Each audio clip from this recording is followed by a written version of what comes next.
If it's Trump versus Biden, recent polls suggest Trump has an advantage. Plus, is Cori Bush funneling donations from Black Lives Matter protesters to her husband's security firm? Yeah, let's talk about that. Instead of focusing on winning arguments, we're teaching the basic fundamentals of sales and marketing and how we can use them to win in the world of politics, teaching you how to meet people where they're at on the issues they care about. Welcome to The Brian Nichols Show. Well, hey there, folks. Brian Nichols here on The Brian Nichols Show. Thank you for joining us on, of course, another fun-filled episode. I am, as always, your humble host, joining you live from our Cardio Miracle Studios here in lovely Eastern Indiana. I want to go ahead and improve your heart health. We'll stick around. We'll talk about that later. But first, going to go ahead and reintroduce today's guest. You know him. You love him from StopThePresident.com or StopJoe.com. To the committee to stop the president, Ted Harvey. Welcome back to the Brian Nichols Show. How you doing? I'm great. Thanks for having me back on. I appreciate it. Great to have you back on the show, Ted. Always a pleasure and always a fun conversation. So looking forward to digging into all things the Bidens, all things Black Lives Matter, turning into or being, I guess, exposed rather as nothing more than a slush fund. But before we do that, for the folks maybe who they haven't heard you on the past appearances here in the Brian Nichols Show, do us a favor, reintroduce Ted Harvey here to the Brian Nichols Show audience. Well, thank you, buddy. I appreciate being on. Yes, I'm a former Colorado legislator, served in the state house for 5 years and the state senate for 8 years. And in 2013, I helped start the Stop Hillary PAC. And we became one of the most influential PACs in the 2016 elections and pushed the whole Benghazi thing to the front of everybody's conscience. And I think probably turned the tide in that election. And then when Trump was nominated, we became the committee to defend the president, and we became the largest pro-Trump PAC in the country. And then when Biden was sworn in, I don't say when he won, I say when he was sworn in, we changed the name of the PAC from the committee to defend the president to the committee to defeat the president at StopJoe.com. So that's what I do every single day is work my tail end off to make sure that we stop the radical left from taking over our country and holding them accountable and holding Joe Biden and his administration accountable.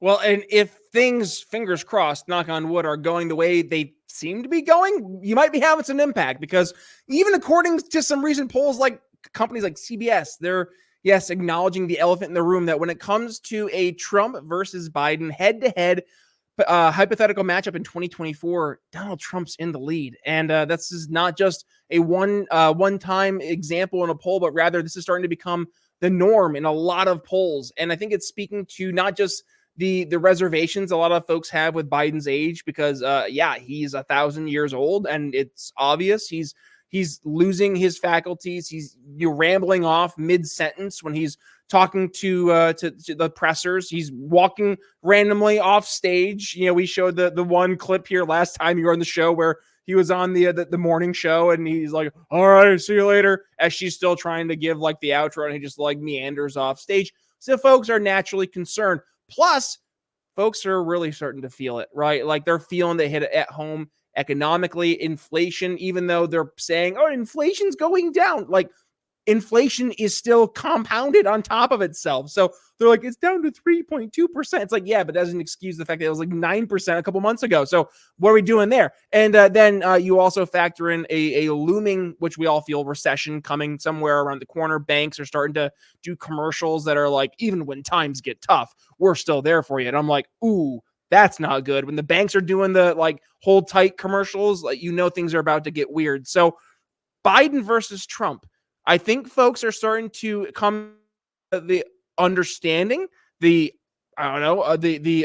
realization, Ted, that maybe, just maybe, things were objectively better for the 4 years under Trump than they had been under the 3 years of Joe Biden. What say you? I think that last point is the key point. Donald Trump is not just some nominee going up against the incumbent president of the United States. he was president for 4 years and can point to the successes of his administration, especially the way he handled the economy. And poll after poll after poll shows that when up against Joe Biden, who do you think can handle the economy better? 70% of the people across the board of, in the general population believe that Trump can handle the economy better than Joe Biden does. That is devastating for an incumbent president to have those kind of numbers against somebody running against him. And then one other thing you forgot to mention in that litany of things that are burdening the president is what's going on with open border policies and the impact that it's having on Democrat constituents in New York State, in Chicago, and other places around the country that have been sanctuary cities and never had to have the effects of what this actually means when you open up the border and allow everybody to come in. Now they're feeling the effects. It's truly a humanitarian crisis on the streets of New York. And their schools are overwhelmed. Their hospitals are overwhelmed. They're putting them up in hotels that are just now squalor places. And it's horrifying what's going on in these cities and the kind of diseases and things like that that's taking place. These typical Democrat voters are seeing the real results now of what open border illegal immigration can do to a community and to a country. Do you think, Ted, and this is going to that average voter, do you think that the past 3 years of Biden has moved your average voter to the right? Because traditionally we've heard this narrative that your average voter has traditionally been moving more and more moderate, left-leaning. And I wonder if any of that has reversed course under Biden, because Obama was popular, right? And it was popular to be an Obama fan. Nobody's out there being like, yeah, I love Biden. I supported him in 2020 and I'm enthusiastically supporting him in 2024, unless you're a paid for Gen Z influence over on social media like Twitter. But that's a different conversation for a different day. But I mean, to that point though, Ted, do you think that there are any folks out there who they maybe have found themselves politically now leaning more right because they're just seeing firsthand also that, to your point, like these policies we thought sounded great, sounded humanitarian, like open borders and sanctuary cities, that all of a sudden when the policies actually come home to roost, we realize firsthand that, oh, maybe this isn't the utopian ideal that we had when we first put these policies into place internally. And also maybe it's because we also didn't think we weren't going to face the consequences of our vote. Something like that too. Without a doubt. You look when Obama ran the first time around, he was a rock star. He was bigger than life. He was the most charismatic person to be on the political stage in yours and my lifetime. And so it was cool to be supporting Obama. Everybody out there wanted to be on the cool kids team, and support Obama. Nobody wants to be on the team of the guy who can't give a speech without stumbling over his lines and then suddenly walks off the stage of a Medal of Honor recipients award winning ceremony. And they're looking at that and they're going, we're going to elect this guy who can't put together 2 sentences to be the president of the United States for another 4 years? Absolutely not. And then you see what the real results are of their policies when the radical left is in control of this country. You get open borders, you get your schools and your hospitals and your streets overrun like they're seeing in New York City. But not only that, you see them pushing all of the radical LGBTQ policies that we've been talking about forever, saying if you go down this road, it's going to be a disaster. Well, now you have the president of the United States arguing against the NCAA, saying that you should be forcing men to be able to play in women's sports. You should do that in high school. You should do that in junior high school. And he's destroying women's athletics. And we've been saying this for years that, first you said you just wanted civil unions, then you wanted gay marriage. Now you're going to be trying to normalize this kind of behavior to the point where you want to be brainwashing kids and grooming kids. This is not what your average blue collar, hardworking American wants for their kids and for their grandkids' future. But that's where the Democrat Party is. They're so far to the left of where mainstream America is, they can't even realize it. And they're beholden to this small, very small sliver of their base that now they can't run away from it. And they're all in. And if it takes down the Democrat Party, so be it. I'm 6'5", like I'm 270 plus pounds. I'm a big guy. I go to the gym. I lift heavy weights. For anyone to pretend that I am objectively stronger than a female that would be my equal height, I don't know what to tell them. Like I just, this is biology. This is the basics. I mean, this is why men and women's sports existed in the first place, because we acknowledged that there was a fundamental biological difference between boys and girls. And instead of celebrating those differences, we've been forced to mush everybody together into this just kind of weird like gray nothingness. And it's very interesting though, Ted, right? When we foil that to what was promoted just a few short years ago, when all that mattered was the color of your skin. That was during the heat of the Black Lives Matter protests, and amongst them, Cori Bush, one of the squad. She was ushered in there with the bunch of the other squad members there, and her big claim to fame was also this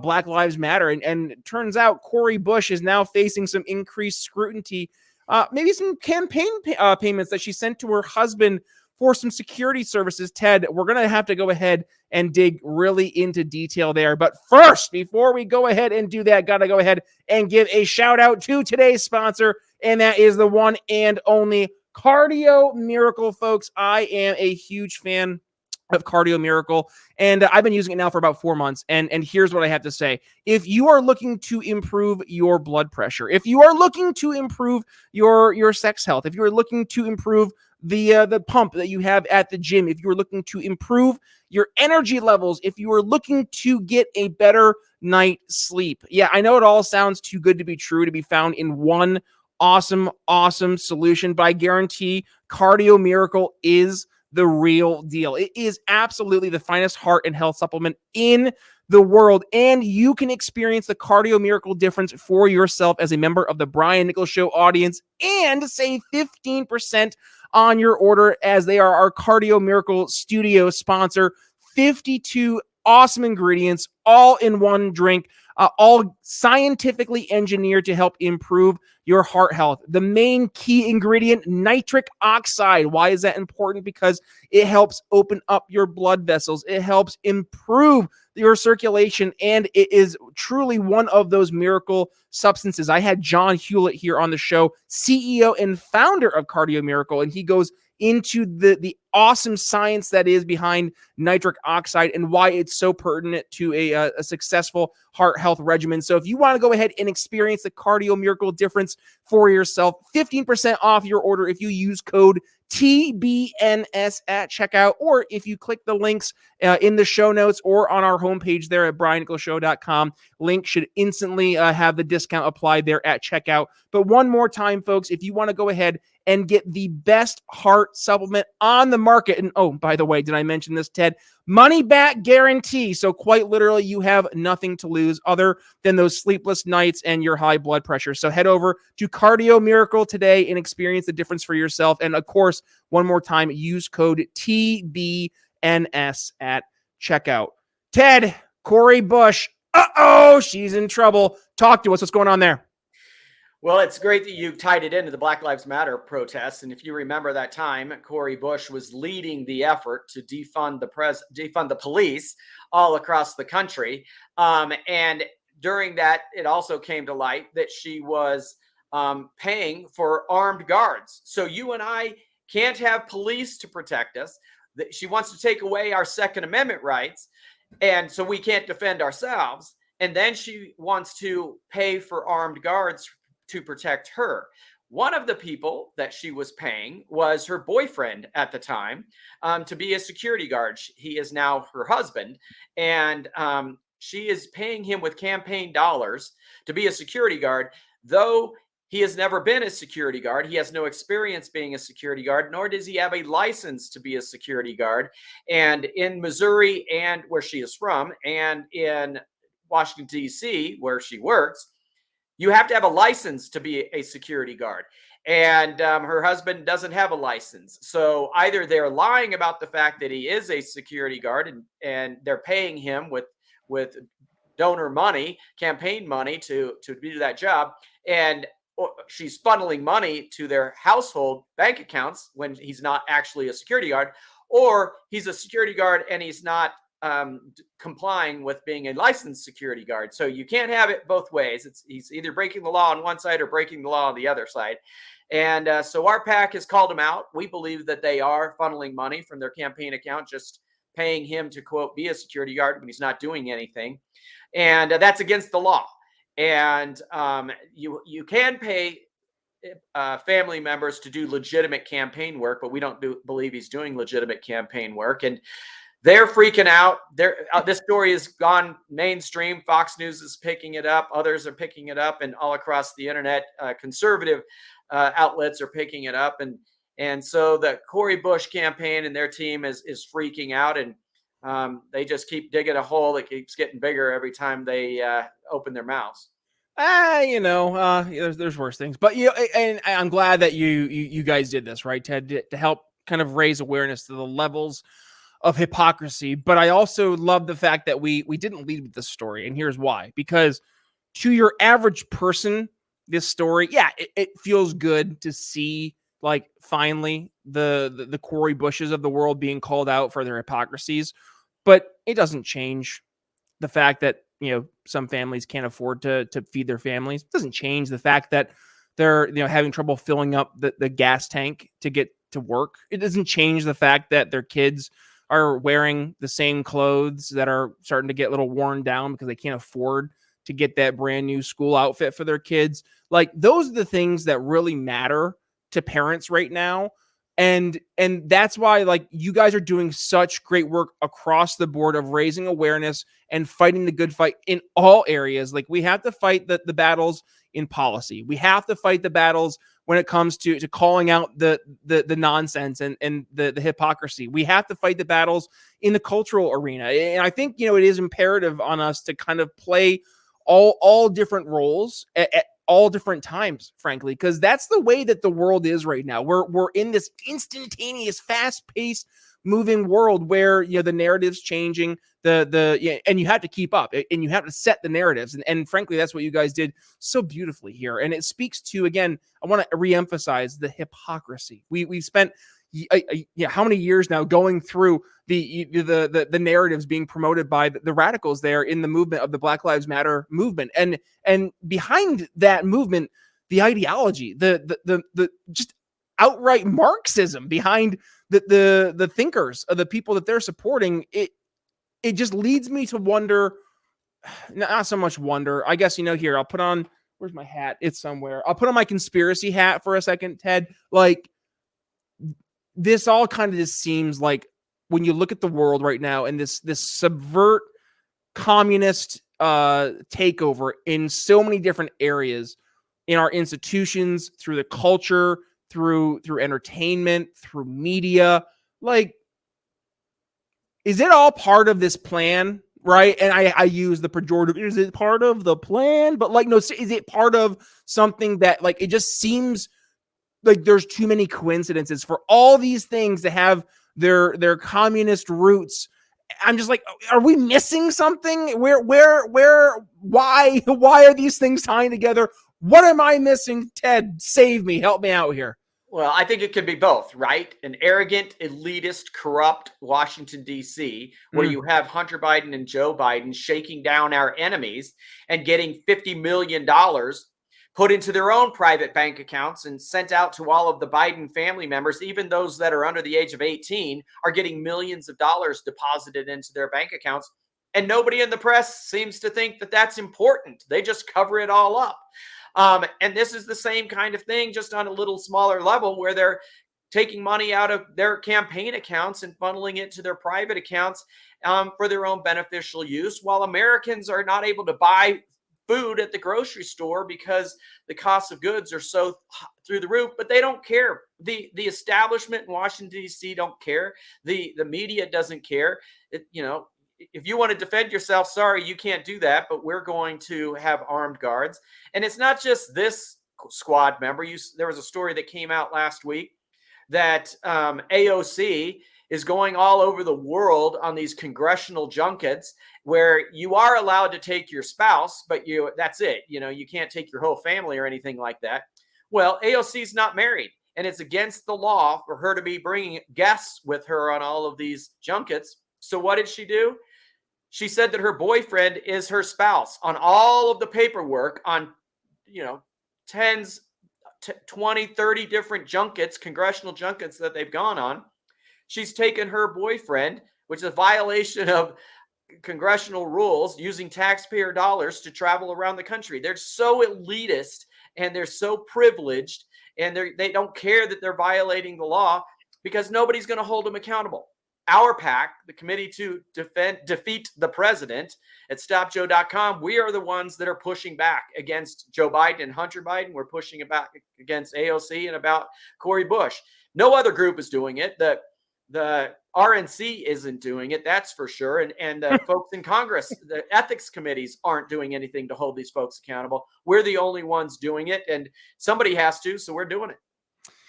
Oh, you gotta love the Black Lives Matter leadership having 4 houses and the progressives championing that. And then meanwhile, you can't have your gas stove there, Ted, because equality or equity or whatever the narrative is today. Ted, climate change. It's all climate change. It's always climate change. And by the way, folks, if you want to go ahead and see just an absolutely fantastic episode where we debunk the debunkers, I had Dr. Patrick Moore. He's one of the co-founders of Greenpeace back in the 70s. And he's so just over this BS. He goes through line by line and just absolutely annihilates common myths. So if you want to go ahead, check out that episode, I'll include it at the end of today's episode over on the YouTubes. Otherwise, if you're listening to us in the podcast version, just go to briannicholsshow.com, go to the archives. I forget which episode, but it was probably in the past month or so. You'll be able to find that one. But other than that, Ted, let's go towards our final thoughts for today. And I'll kick things off. That's cool. I want to go back to something I raised up earlier, and that is focusing on the things that matter to your average person. I've had a number of conversations with folks locally here, and I live in a small town in rural Indiana, and the conversations I'm having with people locally are like night and day different than the conversations I'm having online. And it makes me take a step back and be like, are we sometimes focusing not so much on the issues that other folks care about truly, but rather what we think in our like online bubble that people care about, if that makes sense, right? So sure. I've been kind of like going through and working this out a little bit as I've been, trying to figure out how to bring this to the show. Because what do we do here at the show? We talk about how do we communicate these ideas to your average person. And I didn't want to get to the point where I'm telling people the wrong thing. And I think what I'm finding, though, is that there's kind of like 2 different battles that we have to play. One is a national conversation. And the national conversation sets the tone, right? It sets, as Tom Woods, very, very renowned libertarian podcaster, he calls it the 3x5 card of allowable opinion, right? So like when you're having these national cultural conversations that impact what people are actually having conversations about, or it sets what the parameters for where we're allowed to have conversations, I think it's important there. But then when you go towards the local level, you're going to find that those issues are going to be more local, like specific, but more often than not, they usually are like ripples from that national conversation, right? So if the national conversation is just a grand conversation about, Biden's failing economy, that's great. It's true, right? Bidenomics is not successful, but as it ripples down, to your average person, maybe it's more focused on the impact of that person when they're paying their bills, like their electric bills at the end of the month, or trying to fill up their grocery cart, or we mentioned trying to fill up their car to bring their kid to their soccer game, whatever it may be. So like I think overall, right, I'm trying to tie these together a little bit. I think it's important for us to engage in both the national conversation and that local conversation, specifically to the person you're talking to. But I guess it really comes down to knowing your audience, right? Knowing who it is you're speaking to and what it is that resonates to them.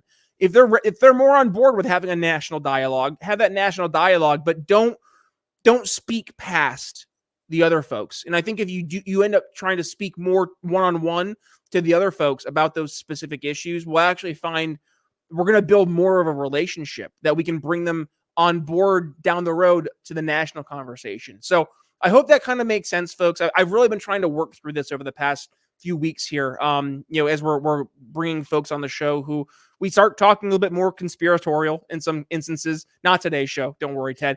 Previous shows, but as we kind of go into that world, I want to make sure we bring it back a little bit and make sure we are focusing on the things that do matter. So that's kind of my disjointed, but to the audience who's been with us for the past few episodes, they get it. My final thoughts, Ted. What do you have for us on your end? Thanks. Well, without a doubt, I run a lot of campaigns around the country, and I always tell all of the candidates that it doesn't matter what you think. It matters what the voters think. It doesn't matter what's important to you. It matters what's important to the voters. And I think that is what Donald Trump did so well in 2016 is he really had his finger on the pulse of the average American across the country when he talked about the forgotten man. And it wasn't talking about, esoteric things about NAFTA or stuff like that. He was talking about the impact that NAFTA has on the average American in there, that their livelihoods were taken away by Washington, D.C. elite that didn't really understand the impact of their policies, nor did they care. And Donald Trump cared about those people on the ground. He cared about those forgotten workers that lost their jobs to NAFTA. They lost their jobs to the unfair trade with China. And he said he was going to go in there and he was going to fight for them. And I think that the Republican Party, at least the Republican candidates, need to be having that same kind of conversation with those forgotten people on the ground. And what are they passionate about? What are they concerned with? And you need to look no further than what's going on with the automakers that are having to deal with the strikes that are about to happen. Those automakers are in a tough bind because it's this administration that is destroying the American automakers by pushing this radical Green New Deal stuff on the automakers. They're required to build cars that aren't necessarily competitive with their main product, which is the F-150, the Colorado, the Suburbans out there. Those are the number one selling vehicles. But because of the Green New Deal, they're being forced to make cars that are not competitive. And then they are losing business to the Teslas of the world and other companies that don't have to deal with these mandates, and they're losing profit share and their employees are getting hurt by it. So it's interesting. The unions that have worked so hard to get Joe Biden and the Democrats elected are now the ones that are feeling the true effect of what happens when you put all your eggs behind the radical left that want to ruin your job. But the Republicans have to tap into what's going on there and say, if you elect us, if you vote for us, we're going to do everything we can to do away with these mandates that get you back to work and make your cars competitive so that you can make more money on the line. But right now, the Democrats are in charge and they don't really care what's happening to these auto workers. And the auto workers are now striking because of it. They can't afford to live because they aren't making enough money.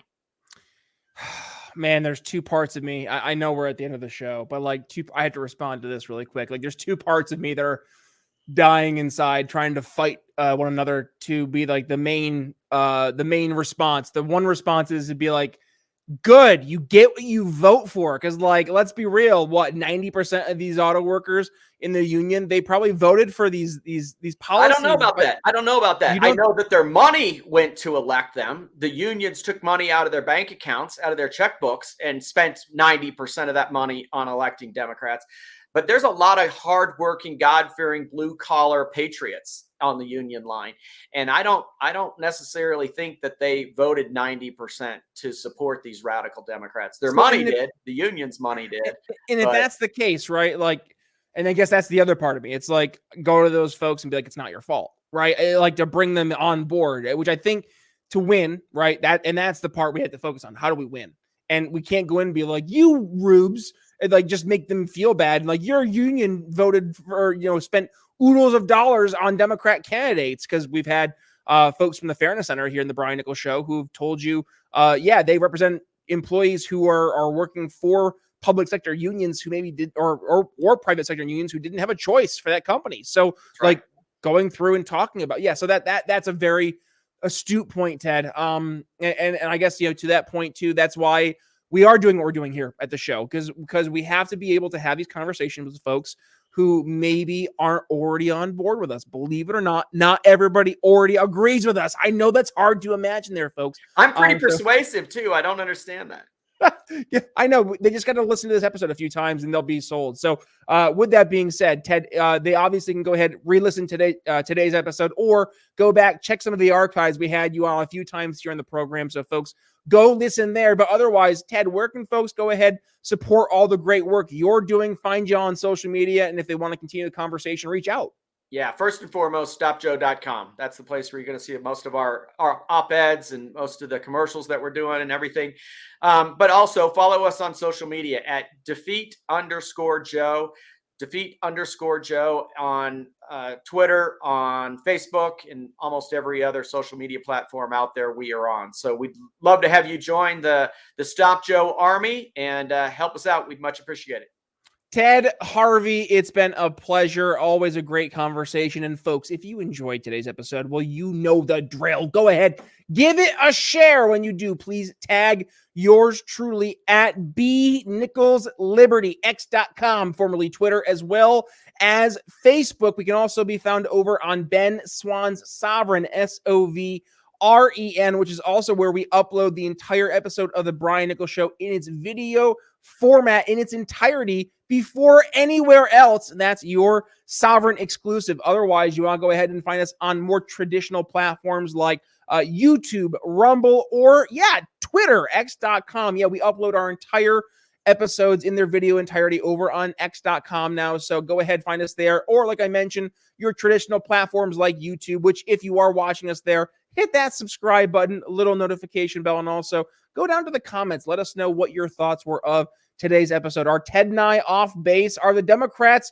actually not hypocritical if they were supporting Black Lives Matter? And now with this whole Cori Bush thing, we want to hear your thoughts and maybe your disagreements, but please, of course, keep it cordial. And then, by the way, we audio version of the show, your favorite podcast medium, whatever it is, Apple Podcasts, YouTube Music, Spotify, wherever it may be, just hit that subscribe button and little notification bell for the Brian Nichols Show. And also, if you'd be so kind, hit that download all unplayed episodes, over 770 other episodes of the program, 30 away, that is, from 800 episodes. I'm still shook that we're already that much, but hey, we've been doing this show now since 2017, 2018, somewhere in there. So folks, yes, it's been an absolute blast today. And by the way, we had some great episodes recently. We had Maj Touré from Black Guns Matter. Go ahead, check that episode out. I'll make sure, actually, if you're joining us here on YouTube, I'll include that right here afterwards. Oh no, I'm lying. I said I was going to include Dr. Moore's video.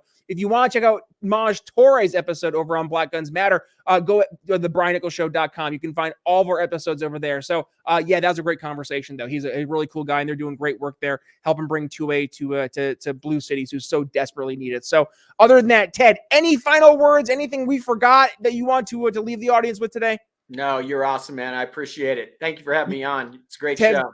Absolutely, my man. Thank you for joining us. And folks, thank you for joining us. With that being said, Brian Nichols signing off here on the Brian Nichols Show for Ted Harvey. Thanks for listening to the Brian Nichols Show. Find more episodes at briannicholsshow.com.